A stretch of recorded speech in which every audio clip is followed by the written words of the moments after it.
Good afternoon, everyone. My name is Maya Luria with TMC for Seniors. And today we're going to be talking about a very important topic. It is about how the prices may vary. You need to learn about your funeral options. So I've got Martha Lundgren here with me today. She is the president of the board for the Funeral Consumers Alliance of Arizona. Hello, Martha. How are you today? Hi, Maya. I'm just great. I'm so glad to be here today. Good. So we are recording today's session. You may be watching us on our Facebook page or on our YouTube channel.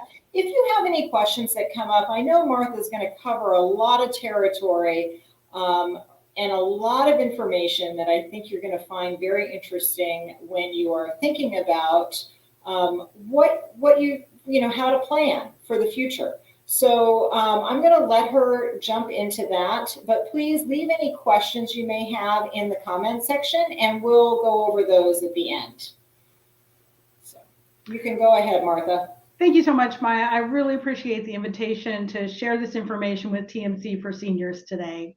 So I'm the president of the board, as she said, of the Funeral Consumers Alliance. I think of myself as an advocate for people's right to make informed, economical decisions when making arrangements for themselves or their loved ones when they die. Well, since you're all here today to learn a few things about one of the least talked about subjects in America, I thought I'd start out not talking about death, but talking about another unpopular subject, taxes. So hang in there with me. I promise it'll be worth it. So just a couple of weeks ago was the deadline for filing our federal income tax returns. And that got me thinking about whether or not I know anyone who wants to pay any more in taxes than they're legally required to. And I couldn't think of a single person who would walk into an IRS office with their checkbook open and say, I think I'd like to voluntarily pay twice. Heck, let me write a check for 3 times as much for my federal income tax as I'm actually responsible for. Well, unfortunately, paying more than necessary, sometimes 2 or 3 times more than necessary, for cremation or burial arrangements is far too common. Why would anyone do that? Well, it's really, unfortunately, easy for people who are making decisions while they're in a heightened state of distress to buy more than they need or to overpay for the goods and services they select. Compounding this is something called information asymmetry. In this case, when the seller, the funeral home, has more or better information than a bereaved person, the cost scale tips pretty dramatically in the favor of the funeral home. Well, the good news is that when we finish up today, you'll have the information you need to make well-informed and financially sound decisions about cremation or burial for yourself or for a loved one. So one thing I would like to mention in the form of housekeeping is that I'm not giving legal advice today. So this is kind of one of those standard disclaimers that says that we're providing general information for educational purposes, and if you need legal advice, please do seek that out. So on to the good stuff. Let's talk about your rights and your options, starting with the Federal Trade Commission's funeral rule. The funeral rule was established in 1984 as a consumer protection mechanism governing how funeral homes conduct themselves. And this rule applies to all funeral homes across the country. And it has 10 particular provisions. The first one is that you need buy only the funeral arrangements that you want. You have the right to buy separate goods such as caskets and services such as embalming or memorial services. You don't have to accept a package that may include items that you don't want. You also have the right to get price information on the telephone. Funeral directors have to give you price information on the phone if you ask for it. You don't have to give them any personal information like your name or address or phone number first. And though they're not required to, except in Arizona, where I'm assuming most of you who are watching are, many funeral homes will mail their price lists and some do post them online. You have the right to a written itemized price list when you visit a funeral home. They have to give you something that's called a general price list, a GPL, that's yours to keep. It lists everything that the funeral homes offer and the cost of each one. In Arizona, they must send you a copy if you request it without having to go to the funeral home to get it. Again, we're in a little bit better shape there from a consumer rights standpoint than some states are. You have a right to see a written casket price list before you see the actual caskets. And sometimes they'll provide the detailed casket information on the funeral home's GPL.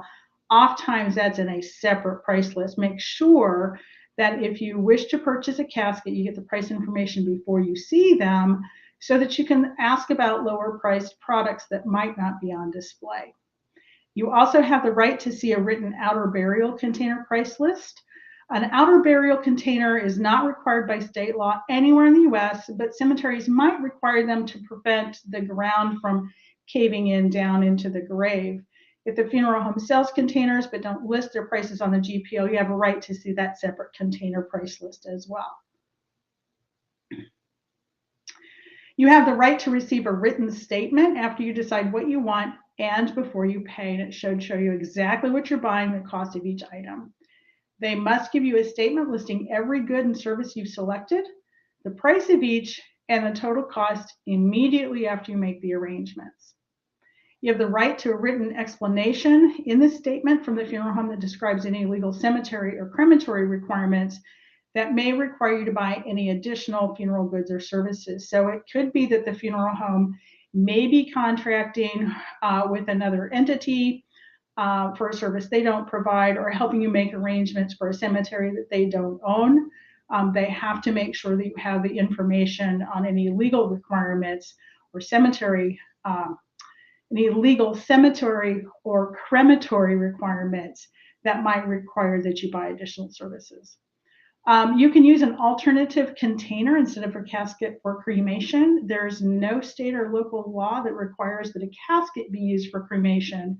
They're going to put the body into some container to put it into the device that the cremation is going to take place in, but it can be something as simple as unfinished wood, pressed wood, fiberboard, or cardboard. Does not have to be a casket. You can choose that, but you don't have to. You have the right to provide the funeral home with a casket or an urn that you buy elsewhere. They can't refuse to handle a casket or urn that you bought online, at a local casket store, or somewhere else. And they can't charge you a fee to do it. They cannot require you to be there when the casket or the urn is delivered to them. And you have the right to make funeral arrangements without embalming. There is not any state that requires routine embalming for every death. In some states, it's required. Embalming is required, or refrigeration is required if the body is not buried or cremated within a certain amount of time. But many states don't require it at all. And in no state is it just a standard thing, standard practice that embalming is required. Oftentimes refrigeration is an acceptable alternative. Now, the funeral home can have a policy requiring embalming if the body is to be publicly viewed, but that's not required by law in most states, as I said. Ask if the funeral home offers a private family viewing without embalming, if you'd like to have some small opportunity like that without it being open to the public. If some form of preservation is a practical necessity, again, ask whether or not refrigeration is available.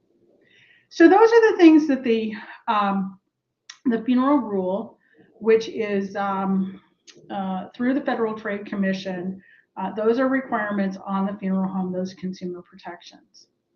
So today we're going to talk about some options, which is not the entire array. People are getting more and more creative as it comes to how to take care of a body at time of death. We're going to talk particularly about direct cremation, which is when the funeral home picks up the body, arranges for and has the body cremated, and returns the remains to the designated person. A direct burial, which is when they pick up the body and take it to the cemetery and have it placed into the ground without any kind of a service whatsoever. That's called a direct burial. A simple or elaborate funeral. So a simple funeral is typically something that is at the funeral home. It may or may not include, you may or may not purchase like additional time, say for a visitation. There would not be a procession to the cemetery. It's typically a simpler thing, but you can also go into more elaborate arrangements, such as we had for my parents, which involved a public visitation and a funeral mass, the processions at the cemetery, and the burial. That was also there were the church rituals that were arranged publicly there at the cemetery. So there's quite a range from the very simple to the potentially very elaborate. What we're going to talk about today is how to understand how to make the purchase that you need using the examples of direct cremation, direct burial, and simple funeral, so that you can use those as a starting point to say, okay, that makes sense to me. That's all I need. And I now know how to look for prices. Or, you know what, that's a starting point. I do want more. I do want to have a more elaborate funeral. I do want to have a public visitation. I do want to have those sorts of things. I'm going to give you the starting point again so that you can have a well-informed conversation with the folks at the funeral home that you choose. I'm going to talk a little bit right now about organ, tissue, and whole body donation. Not go into any great depths about it, but to point out that when there's organ and tissue donation, once those organs have been obtained from the body is handled just like it would be in any other death circumstance. If, however, whole body donation takes place, typically all of the transportation, cremation, and return of cremated remains are going to be at the expense of the organization that you did that with. However, policies do vary, and some organizations don't return the cremated remains, and they may decline a donation depending on the circumstances of death and the condition of the body. And I think that that's an important thing to note, because I don't wish to discourage folks, that is not my point, in offering a body for whole body donation. But if you're doing that as a way to arrange for less expense at time of death, you would still have some expense if your donation is declined. So some of the tools I'm going to give you, you might have kind of in your hip pocket as a backup plan in case the body is declined. We're not going to talk today about green burials or home funerals and creative memorials. That's part of some bigger presentations that we give. Right now, we're really going to focus on figuring out what things cost and how to pay for them. So next up, making a plan. Let's talk about why to plan now. As I mentioned in that introduction, when you make a distressed purchase, that commonly results in people making uninformed decisions or being influenced by others more than they normally would, and spending more than they might intend or be able to afford. You know, think about it. When's the last time you made an emergency purchase? Tires, refrigerator, or new car, when your old one became so unreliable that you had to make a spur of the moment on the spot purchase. It's a little easier now with the internet to feel like you're getting the right price for something, but man, when you've got to get that refrigerator, you've got to get tires on that car, are you really convinced that you got the right product for the right price? Talked a little bit earlier about information asymmetry, but you're here now, so you're starting to level the playing field when it comes to making these kinds of purchases. Planning now. In Arizona, complaints and needs for service have increased 300% in the last couple of years, largely due to a lack of inspectors. So I'm here to say that knowledge and planning are key to helping to protect yourself. So we're going to talk a little bit about controlling the cost.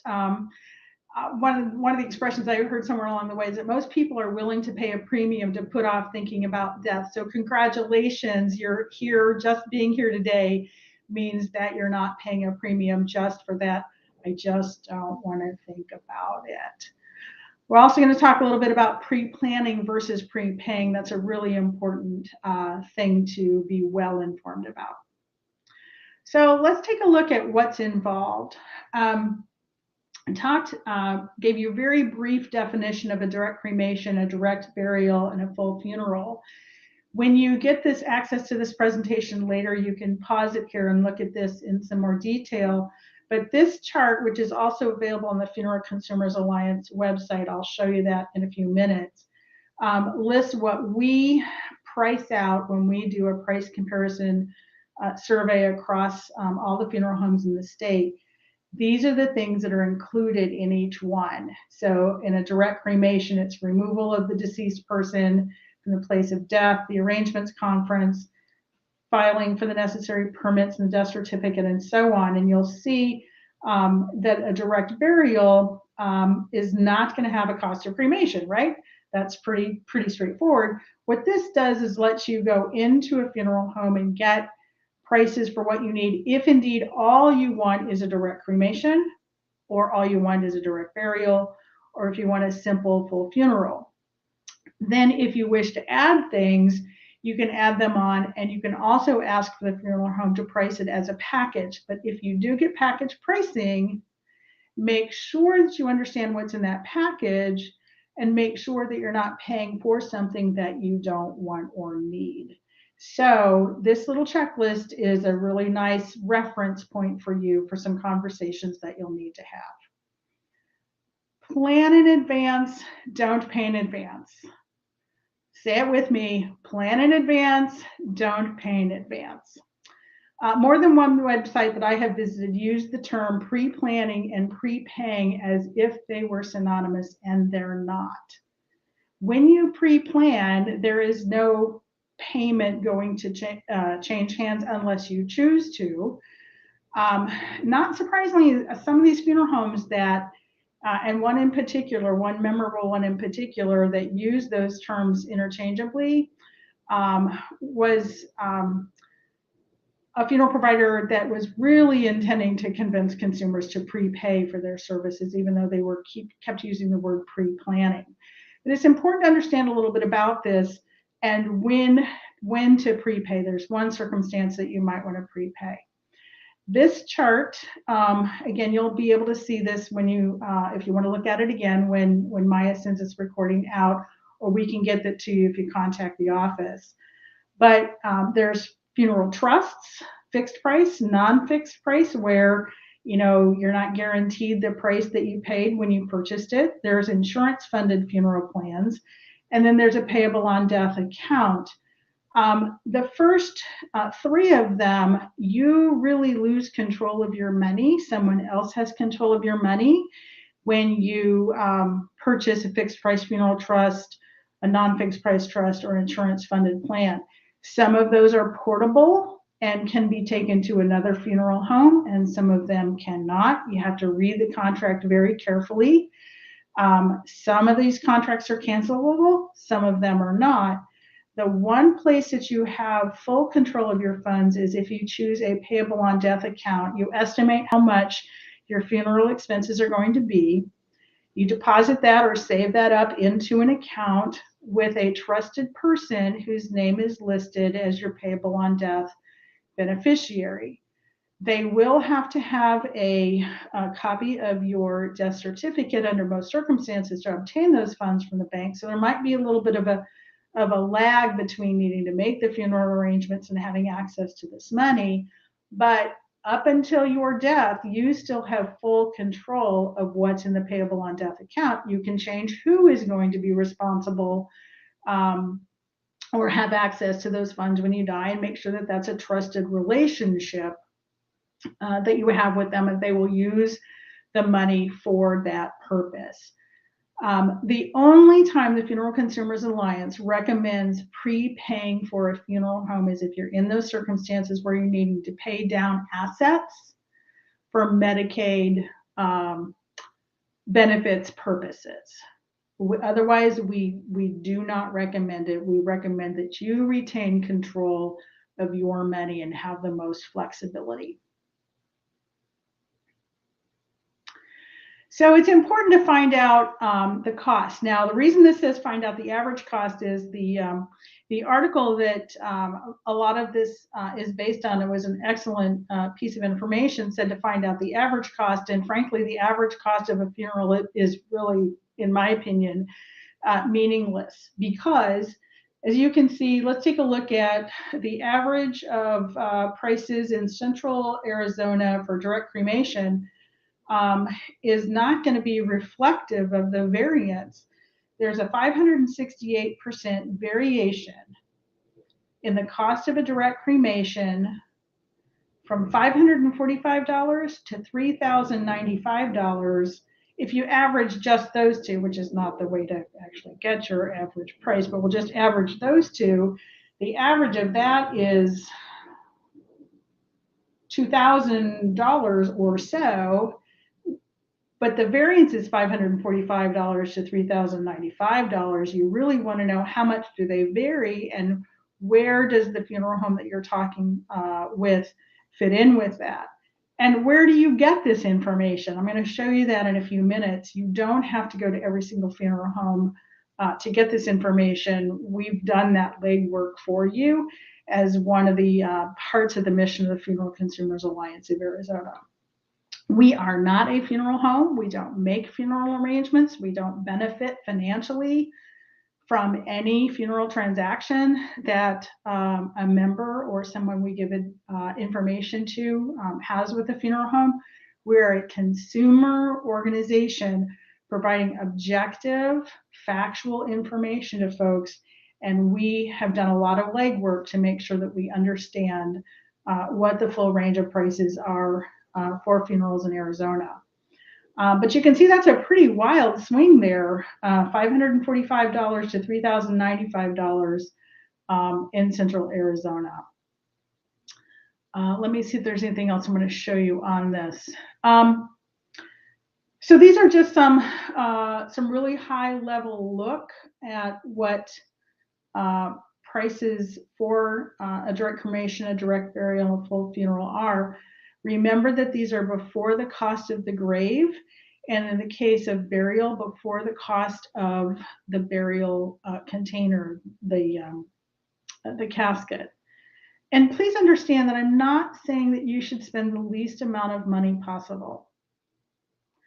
What I'm advocating for is for you to know how much prices do vary. And by knowing that, you're much better prepared to provide a meaningful, dignified, and affordable way to care for the body and honor your person after they die. So shopping around. As I mentioned, funeral homes have to quote prices over the phone. In Arizona, they also have to give you a general price list without having to go to the facility. It's nice when they email it to you. Sometimes they insist on mailing it, which they have the right to do, but most, if you remind them that they're obligated to send this to them if they fuss with you at all, will email it to you. The Funeral Consumers Alliance and the Consumer Federation of America are advocating for a change to the funeral rule to require that funeral homes have a website post their general price list online. We are hoping that comes out in the next revision. We advocated for that. We gave input to the FTC on that. We're still waiting to hear if they did. A lot of funeral homes now have websites. Locally owned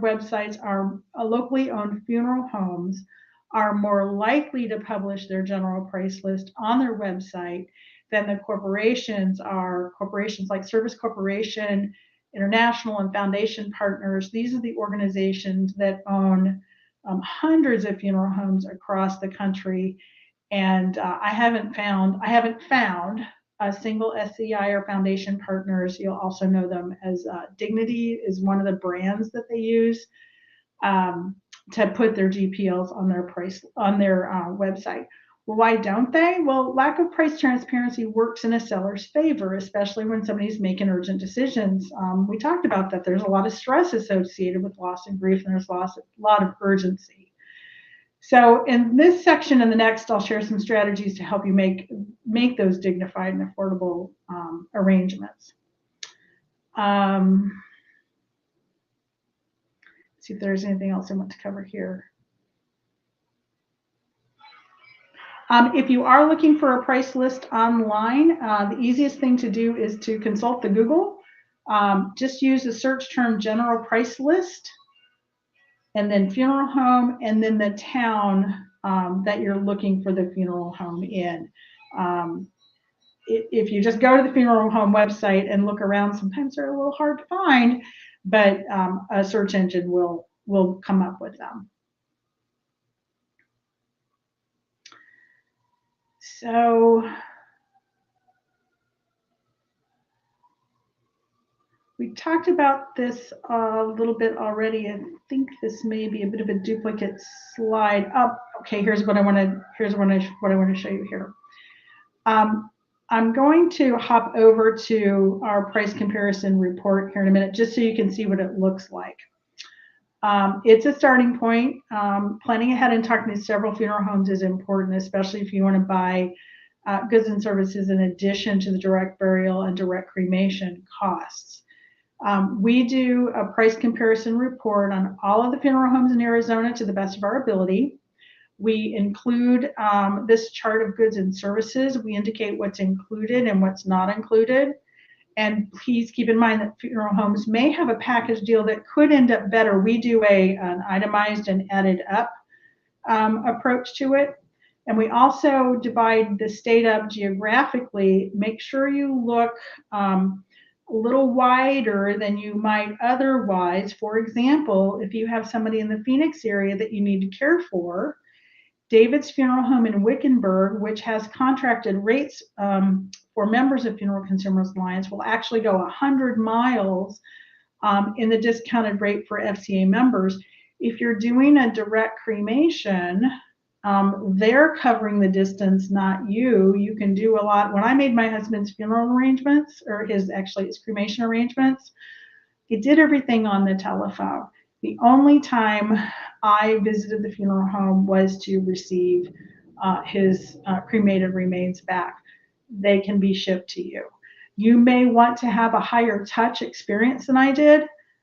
That was 1 week after the pandemic had been declared. And for me, with what I knew, the information I had, it was the way to go. Like I said, you may want to have a higher touch experience than I had.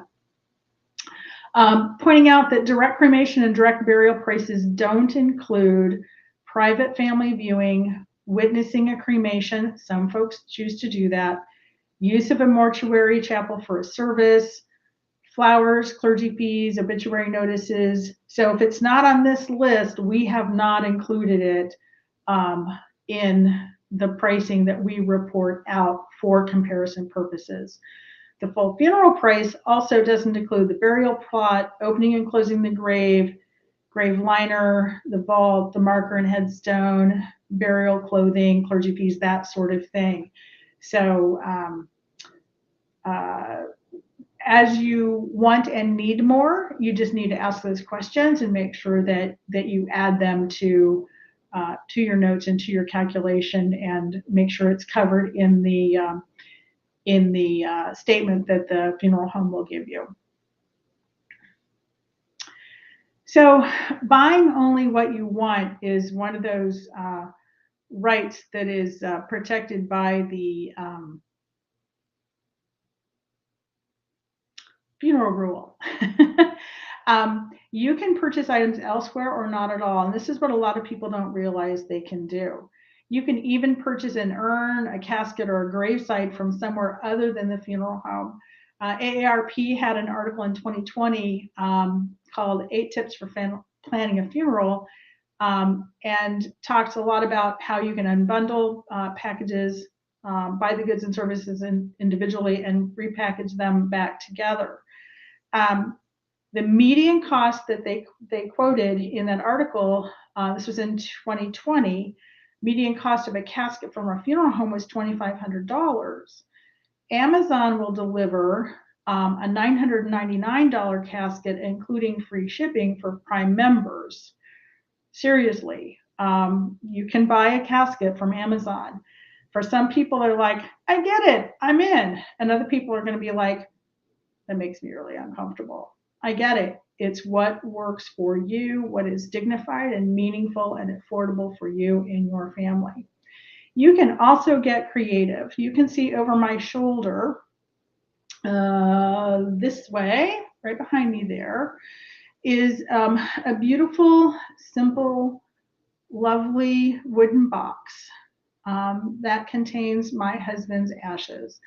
Dear friends of mine helped me design it and then built it for me when my husband David died. It's both beautiful and lovingly made, and like nothing I could have purchased anywhere else.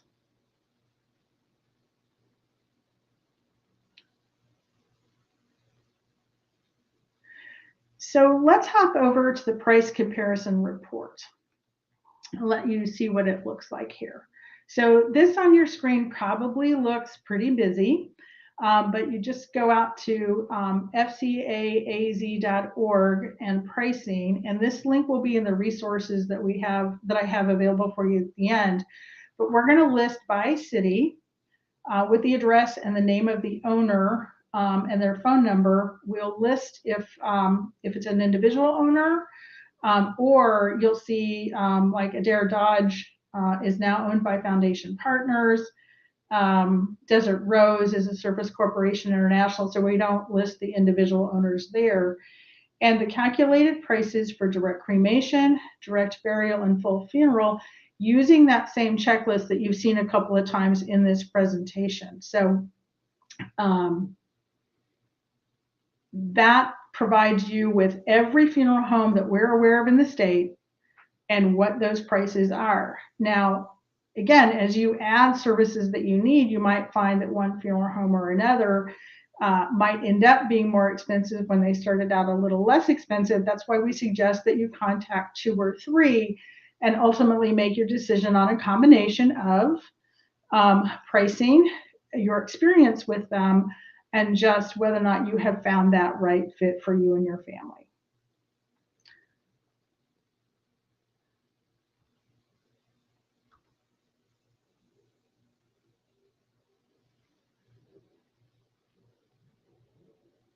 All right.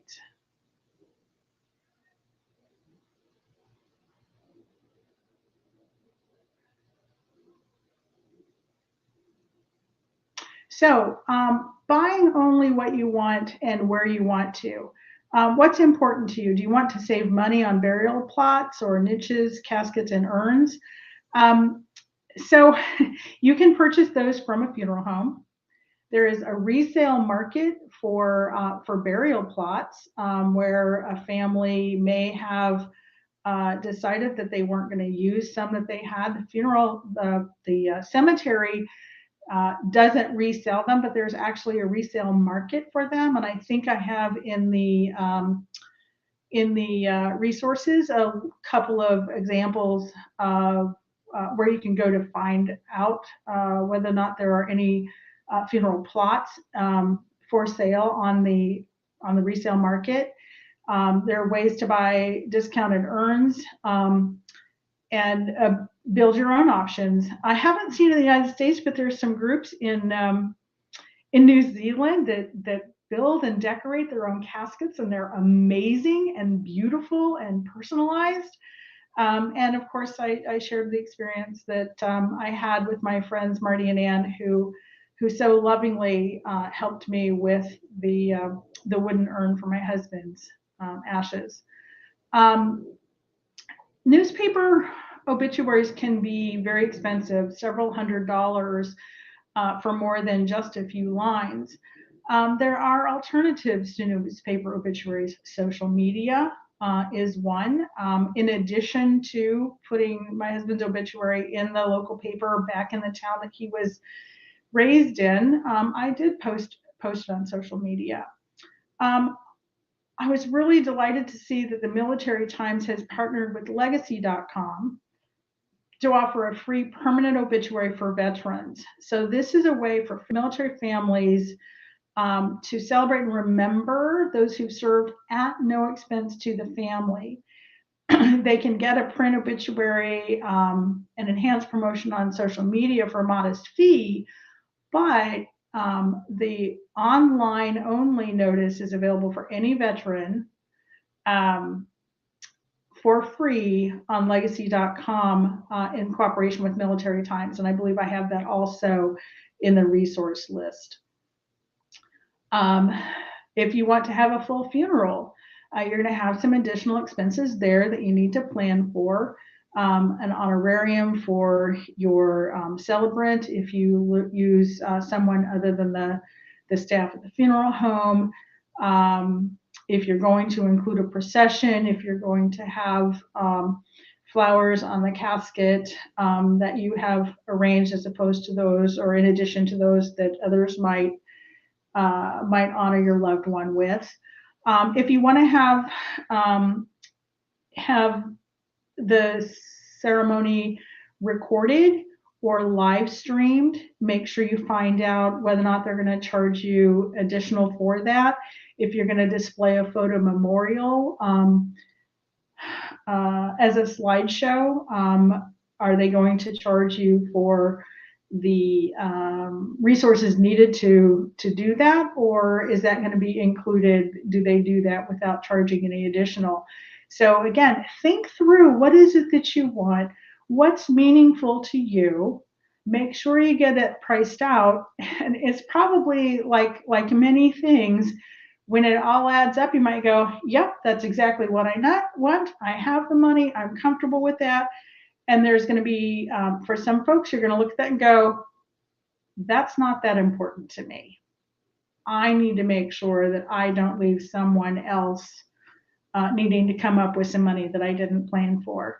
These are very personal decisions. I'm not telling you what to spend. And like I said, I'm not advocating for spending the least. I'm advocating for spending what is right for you and your family based on your values and what is dignified, meaningful, and affordable for you. You may want to consider joining a memorial society. The Funeral Consumers Alliance of Arizona is part of a national network of Funeral Consumer Alliance affiliates across the country. Many of them, like us, contract with funeral homes for lower prices for members. Members get discounts on additional goods and services. The funeral home agrees not to upsell or to pressure you to purchase additional goods or services. The funeral home will not use FCA AZ members' information to sell pre-need or any other goods or services. And just as a reminder, FCA AZ does not benefit financially whatsoever from funeral homes. We provide information and benefits to our members. Our price comparison report is available to the public. We do have some additional member benefits, but those go directly between the funeral home and the member, and we're not involved in that transaction at all. So the last step in this process is to talk it over and to write it down. I think it's, in some ways, we're getting more comfortable with this subject, but still, it's kind of like, death and taxes. They're both inevitable and nobody wants to talk about them. I encourage you to get more comfortable with the subject. A really great book was really helpful to me to understand really what happens when cremation is chosen, what happens when a funeral is chosen, is a book by Caitlin Dowdy called Smoke Gets in Your Eyes. Really good podcast called Conversation Skills You Need for a Successful End-of-Life Discussion. It's a podcast from the End of Life University. Just superb about how to get to the point where that meaningful conversation can happen. These and some other books, I've got resources for you at the end here, and think you'll find those quite helpful. Knocking on Heaven's Door by Katie Butler, also really quite good. So let's talk about covering the cost of this. How are you going to do that? So the money's going to need to come from somewhere, right? Have you saved it? Is there money in the estate to cover it? That's not going to come out immediately. It's going to take a little time for all that to come through. Veteran burial allowance. We talked about the free obituary. There is, through FEMA, financial assistance for COVID-related deaths. Just go out to the COVID website. We also have information on our website about it. Talked about a payable on death account. Some employers or unions have some death expense benefits. Your life insurance policy might cover it. Victim compensation programs in Arizona, those are administered at the county level. There's a $255 Social Security lump sum death payment, which is not a lot, but it's not nothing when you're working to cover these kinds of costs. We talked a little bit about body donation. Indigent burial, when a person just does not have the resources, that's county administered in Arizona. You can just call the county or just Google indigent burial and the county and state where you're concerned about it. And in the resources, I've listed some charities and nonprofits that can help families. I listed some in particularly that help families with the cost of burying children. And just a reminder, we encourage you to pre-plan, but don't prepay except for a Medicaid spend down. It's better to save the money and make sure it's accessible to the person who will be making your arrangements. So this list of resources is available. I'm going to bring up, rather than look at these in any kind of detail, I'm going to bring up a slide that has my contact information on it. And you can write to me or you can write to the FCA of AZ office, and we can get you those resource slides in particular or the whole deck. Maya is recording this presentation, and so it will be available to you to look through as well, and you'll be able to see those resources. But it might be easier if you'd like. You can certainly contact us, and we will get them to you. So Maya, there you are. A lot of information. That's a lot of information, and I do want to share, could you tell us just a little bit more, Martha, about the Funeral Consumers Alliance, right? Because there is a membership fee for it, but it's pretty small, and I just want people to know more about your organization in that respect. Well, thank you. I really appreciate you giving me the opportunity to do that. So we've been around since 1960. Cost to join is $30 for an individual, $40 for a household, 2 adults and any minors under the age of 18, and a $15 membership renewal dues each year. We provide, you have access to the contract pricing. We have a newsletter twice a year. We do advocacy, so your dues support us being able to provide advocacy. We've made more than a few phone calls to the Board of Funeral Directors and Embalmers. And there's quite a lot of effort that goes into putting together that price comparison report. So between our membership dues and gifts that we get from individuals, we're a tiny little organization, a part-time executive director and a part-time office manager, and we touch the lives of a lot of people with objective, factual, independent information. Great, thank you. And I did run your website address up on the screen as well for anybody that can, look up some of this information that you shared, and we can certainly share the slides afterwards. If you have somebody who knows what they want for their, for their end of life services, is there any way to really ensure that your family will follow those wishes? That's a question that came up here is, how do you really make sure that they do that? I mean, besides, I guess, helpful if they can put it in writing, right? Put it in writing. You can designate. One thing that I didn't cover is the sequence of responsible persons for taking care of after death arrangements, and that's covered by Arizona law. And unless you make in writing designate someone other than this established priority list, then that is the person who is going to make the arrangements. There is a form on the Arizona Attorney General's website in their life care planning packet where you can designate who is to make your funeral arrangements. You would want to fill that out. You would want to write things down. And even if you were to have prepaid at a particular funeral home, there is nothing that obligates someone to use that funeral home and do only those things. So communication with trusted people, documenting what your wishes are. And this is really important. We get some interesting interesting calls at the office.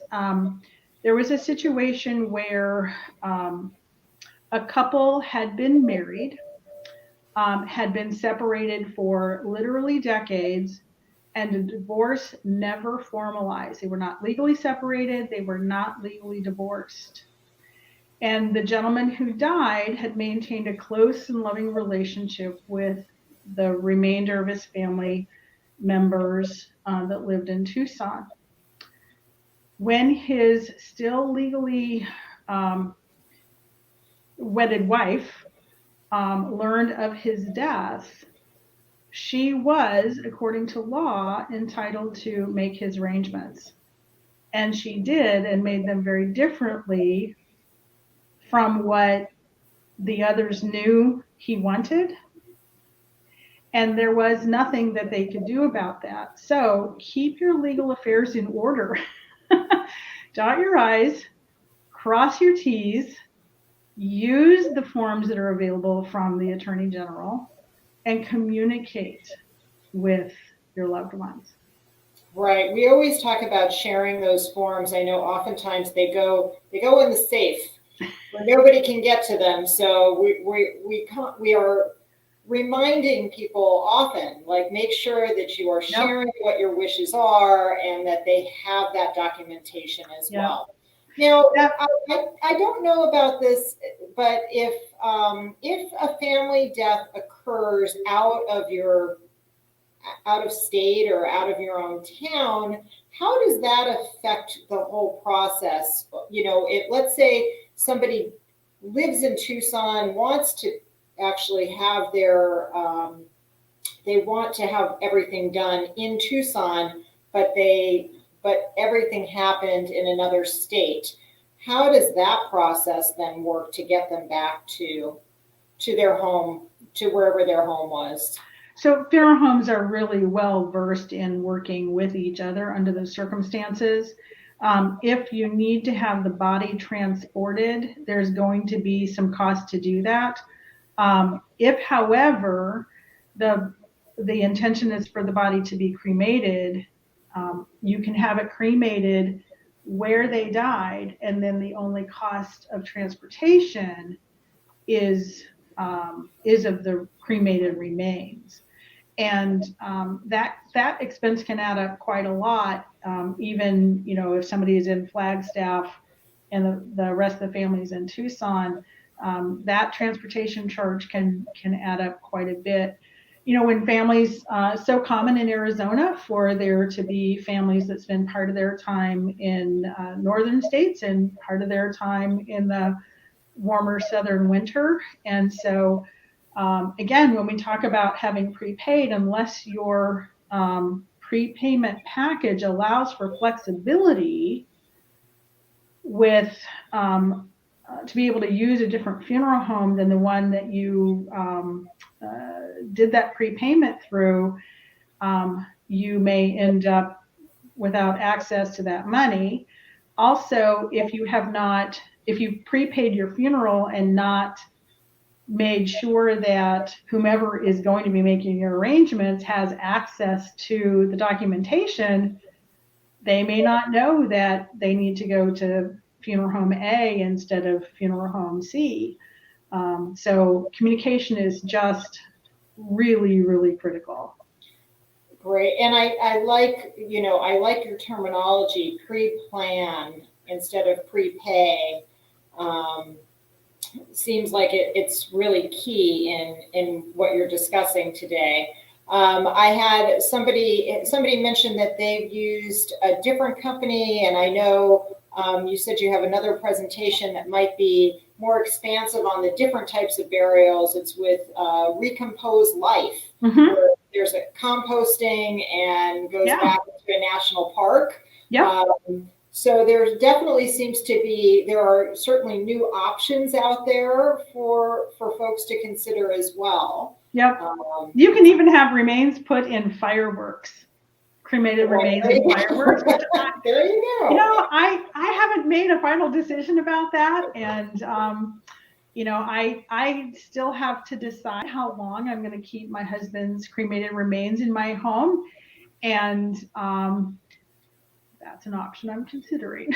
Well, you know, there's definitely, I've heard you can grow trees and you can do jewelry, and there's all sorts of different things. So, so I want to thank you so much for being here today, Martha. This was great.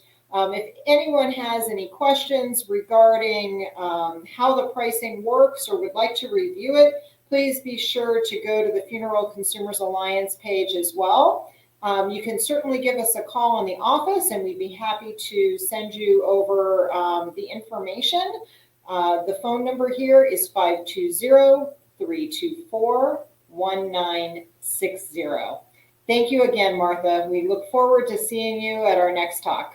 Thanks so much, Maya. Have a great day, everyone.